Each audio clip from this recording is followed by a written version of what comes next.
Hey, this is Darren Eccles, and I am getting ready to do my salt and water um, science activity. So as you see here, I have my tumbler that's filled to the brim um, of water, of fresh water. I have my teaspoon measuring spoon, and then I have my salt. So the goal here is to find out how many teaspoons of salt does it take before the water overflows. And we're going to be using our scientific method here, which is observation, questions, classifying, and measurement. It may not be measuring. It may not be all four of those because the scientific method is not always in that sequence, or everything may not apply. So I'm going to go ahead and start off with this. And my hypothesis is that it's going to take, I would say, 4 to 5 teaspoons of salt to make it overflow. So one thing that as we're doing this, I'm going to pour the salt in here slowly.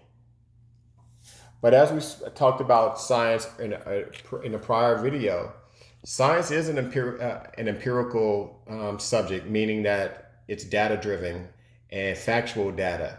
It's not your inference or the biases and your just your opinion.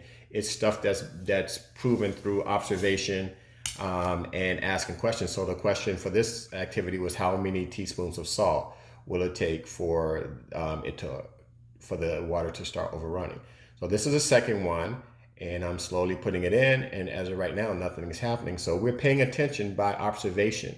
We're gathering information as we go. So as we know now, the information is there with 2 teaspoons of salt, the water is now overflowing.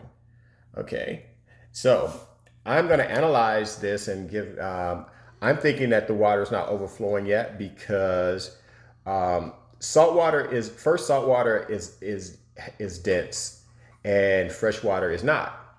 So, and a lot of times when you mix salt water and fresh water together, I think that they don't mix well. And I think with this activity, the more salt, that was a third teaspoon, the more salt that we put in here, the denser the water becomes. And as the water becomes dense, it'll start to push to build up, and the water on top will then start to spill. So we're still going here. But yeah, we also want to let students know that, science is creative. There's creative thinking involved. It's not just about, data. It's fun. So that was number 5 for me. I just got one drip, so I don't see it overflowing yet. So I'm going to do another one. So my hypothesis fell, which is perfectly fine. In science, it's okay to fail because that's how you find that you keep going and you discover. So that was number 5. So 6 should do it. Yep. So it's actually like 5.5. Let's see. No, yeah, well, let's just say 6 because it did start flowing right here. Um, it's not like cascading over, but it is overflowing. The napkin is now wet. So I'm going to stop at 6. But again, we just want to make students aware that, science is about asking questions. Science is about being skeptical. Science is about discovery and formulating hypotheses and working with your peers and things. Is not a lonely subject as people may think it is.